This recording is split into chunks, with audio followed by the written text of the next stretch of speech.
అన్న ఒక్క నిమిషం.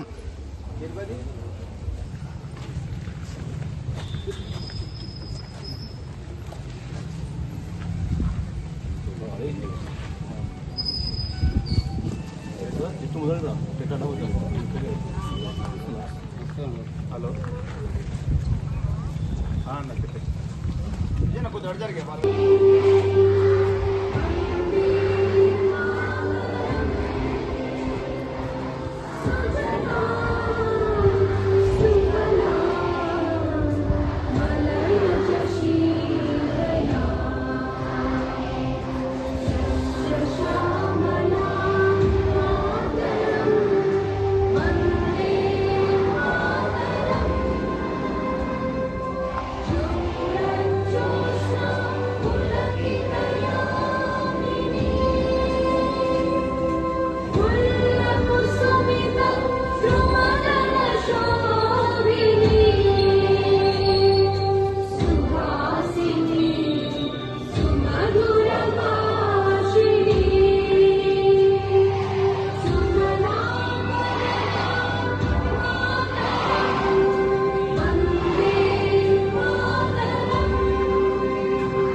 జగిత్యాల ప్రజలందరికీ 80వ స్వాతంత్ర దినోత్సవ శుభాకాంక్షలు తెలియజేసుకుంటా ఉన్నాను. ఈరోజు జగిత్యాల నియోజకవర్గానికి సంబంధించినటువంటి భారతీయ జనతా పార్టీ నియోజకవర్గ కార్యాలయం కమలా నిలయంలో గౌరవనీయులు గౌరవ బీజేపీ పార్టీ పట్టణ అధ్యక్షులు, గౌరవ కౌన్సిల్ సభ్యులు, గౌరవ మా భారతీయ జనతా పార్టీ కుటుంబ సభ్యులందరి సమక్షంలో స్వాతంత్ర దినోత్సవాన్ని పురస్కరించుకుని మువ్వన్నెల జెండాని ఎగురవేయడం జరిగింది. ఈ రోజున ప్రతి ఒక్క భారతీయుడు ఎంతో గర్వపడేటటువంటి రోజు. ఆత్మగౌరవంతో రెపరెపలాడుతున్నటువంటి మువ్వన్నెల జెండా కింద మనమందరము అంతకు మించిన గర్వంతో స్వేచ్ఛా వాయువులు పీల్చుకున్నటువంటి రోజు.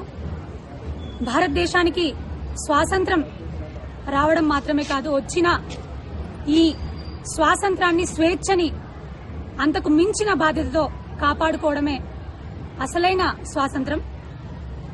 ఈరోజు మనం అనుభవిస్తున్నటువంటి ఈ స్వేచ్ఛ ఆనాడు ఎంతో మంది మహనీయుల ప్రాణత్యాగం, వాళ్ళ జైలు జీవితం, వాళ్ళు అనుభవించినటువంటి నరకం, మన కోసం చేసినటువంటి జీవిత త్యాగం, వారి నెత్తురుతో తడిసినటువంటి భారతావని బ్రిటిష్ ఉక్కు సంకెళ్ల నుంచి విముక్తి పొందింది. మనం అనుభవిస్తున్నటువంటి ఈ స్వేచ్ఛని బాధ్యతాయుతంగా కాపాడుకోవాల్సినటువంటి అవసరం ఎంతైనా ఉంది.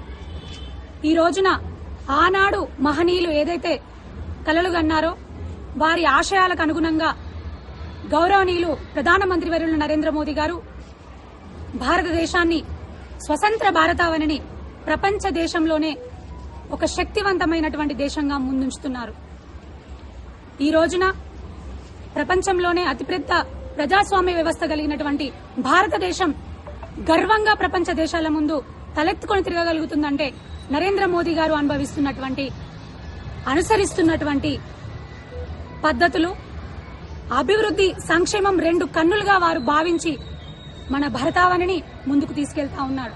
ఈ రోజున మనం ఏ దేశంకి వెళ్ళినా కూడా భారతీయుడు గర్వంగా ఐఎమ్ అన్ ఇండియన్, నేను భారతీయుని అని గర్వంగా చెప్పుకుంటున్నాడంటే దానికి కారణం నరేంద్ర మోదీ గారి ఆశయాలు, ఆనాటి మహనీయుల ఆశయాలకు అనుగుణంగా వారు అనుసరిస్తున్నటువంటి పద్ధతులు, వారు అనుసరిస్తున్నటువంటి నియమాలు, విలువలు. మరి ఈ రోజున ఇటువంటి స్వేచ్ఛా స్వాతంత్రాలని ముందు తరాలకు అందించాల్సినటువంటి బాధ్యత ప్రతి ఒక్క భారతీయుడి మీద ఉంది, ప్రతి ఒక్క వర్గం మీద ఉంది, మరీ ముఖ్యంగా యువత మీద, జెన్జీ మీద ఉంది. వికసిత్ భారత్ 2047 లక్ష్యం ప్రతి ఒక్కరి బాధ్యత. ఆ ఒక బాధ్యతని అందరూ కూడా సమదృష్టితో తీసుకుని వెళ్లి కొంతమంది రాజకీయ విచ్ఛిన్న శక్తులు భరతావనిని ఎక్కడికక్కడ కూడా విచ్ఛిన్నం చేయాలని, విడగొట్టాలనే కుట్రలు జరుగుతా ఉన్నాయి. వాటికి తలొగ్గకుండా అందరము ఐకమత్యంతో ఏదైతే సర్వకామకాభివృద్ధి ఉందో దానిని ముందుకు తీసుకెళ్లాలని, ఐక్యతతో ముందుకెళ్లాలని, ఈ స్వేచ్ఛని, స్వాతంత్రాన్ని ఎంతో బాధ్యతగా నడిపించాలని, కాపాడుకోవాలని, భవిష్యత్ తరాలకు అందించాలని, వికసిత్ భారత్ లక్ష్యంగా ముందుకెళ్లాలని మరొక్కసారి కోరుకుంటూ, ముఖ్యంగా యువతని కోరుకుంటూ అందరికీ కూడా 80వ స్వాతంత్ర దినోత్సవం సందర్భంగా శుభాకాంక్షలు తెలియజేస్తా ఉన్నాను. భారత్ మాతాకి భారత్.